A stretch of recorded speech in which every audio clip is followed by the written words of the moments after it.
Hi, I'm Brian from Cyclex, and I am here to show you how to fix a flat tire when you're out on a ride. So first I want to go through the tools that you'll need to fix the flat. I like to carry tire levers. I normally carry 2 in my pack. There's a few different styles. It's just personal preference. I like the Park Tool ones. They're a little smaller and a little bit easier to use. Then you'll need a spare inner tube and or a patch kit. Some people like to throw a patch on the inner tube to get you home and then throw in a new inner tube when you're at home, or just bring a spare tube and put that in right away. That's the route I like to go. Definitely want to make sure you have the right inner tube for your bike. They're all going to be a little different, so make sure you have the right one and we can help you out with that. And the next thing you'll need is some form of inflation device. There are 2 primary styles for that. One will be a CO2 inflator. Those will inflate the tire very quick, but it is a one-shot deal. And then the other option would be a hand pump that would attach to your bike. That's going to take a little bit longer, but it's going to be a multi-use deal. You don't have to replace it after each use, which is nice. So those are the tools and supplies we'll need. Now let's show you how to fix the flat. Today we've got a flat tire on the rear wheel of this bike. You'll see this bike has a rim brake and multi-speed drivetrain on it. Your bike might look a little different, but the general concept will be pretty similar. So first we're going to release the rear brake, and that'll allow us to get the rear wheel out a little bit easier. So to do that, we're going to push in on the left arm of the brake and drop this tab down, and that's going to allow the brake to open up. That's just going to make it a lot easier to get the wheel in and out. Next, this wheel is equipped with a quick release lever. Some of them will require tools to get the wheel out, but this one, open up the lever and the wheel is going to drop out for us.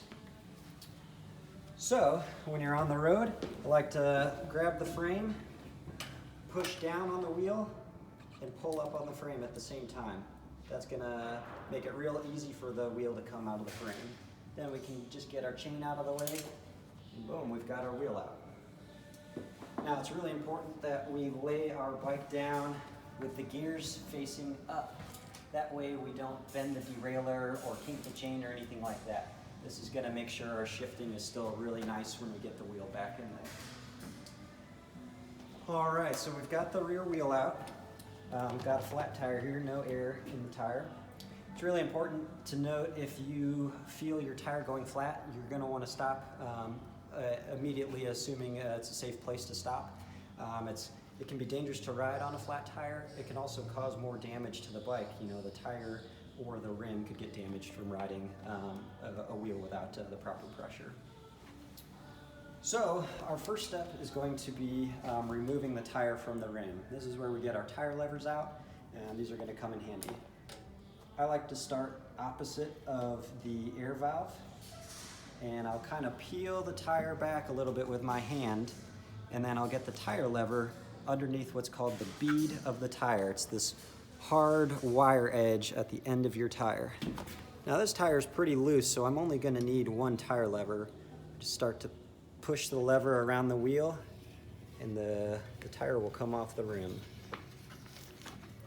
If the tire was really tight, you might have to use 2 tire levers to get a little more off the rim before you push it, but this one wasn't too bad, so 1 would be fine. You can then reach into the tire and pull out the inner tube, like so. Now at this point, you can leave the tire halfway on the wheel like this. There's obviously something that caused the flat. It could be a thorn, a sharp rock, a piece of glass, something like that. And we'll want to check the tire to make sure that is no longer in there. Otherwise, we'll just get another flat when we put our new inner tube in there. So I like to run my fingers on the inside of the tire while inspecting the outside of the tire. And when I come across whatever caused the flat, whatever it may be, I will peel it out. I might use my tire lever to push it out from the inside and make sure that's out of there. And then we're ready to put our new inner tube in the wheel. So at this point, you'll take your new inner tube. I will just reuse this one since this is actually good. I like to start with just a little bit of air in the inner tube. When the tubes are fresh out of the box, they're really flat like this. I like to put just a little bit just to give it some shape. This is going to make it a lot easier to get the tire on, and it'll ensure that you don't twist the inner tube inside. So here, I like to start with the valve, and I'll put it in the valve hole. And then I'll just tuck the inner tube into the tire around the entire wheel, like so. Now at this point, we'll do the opposite of what before. So before, when we took it off, we started opposite of the valve. Now we're going to start at the valve when we put it back on. And I like to go with both hands, equal distance from the valve, and just slowly work around, putting the tire back on the wheel. Now the hardest part will be the very last section. Since this is a relatively loose tire, this should just pop right over like that. Then I like to check to make sure that no inner tube is sticking out from the tire. This has a really bright green rim strip, so it makes it easy to see if any inner tube is sticking out. If it is sticking out, you can kind of massage the tire in like this, and the tube will seat into place. All right, and this one's looking good. Next, we will want to inflate the tire. This is where you'll use your hand pump or your CO2.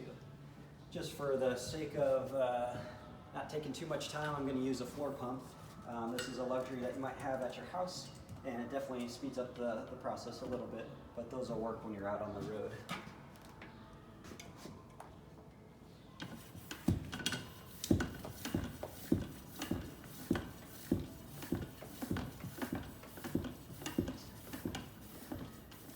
Now, a really common thing that will happen is running too low of tire pressure, and that can also cause a flat tire. And we see that quite a bit. So just making sure that depending on where you're riding enough tire pressure so you don't get what's called a pinch flat. So once we got the tire filled up, we'll put our valve cap back on, and now it's time to get the wheel back on the bike.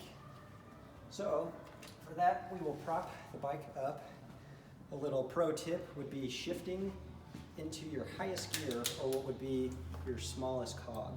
That's going to make things a lot easier to line up with the chain and the gears. So we will take this bottom chain and go over the cassette and line up the smallest cog with the chain, like so. And then it's simply dropping the wheel into the frame, like so. We want to make sure that our axle and quick release is fully seated into the frame on both sides, just like that, and not out like that.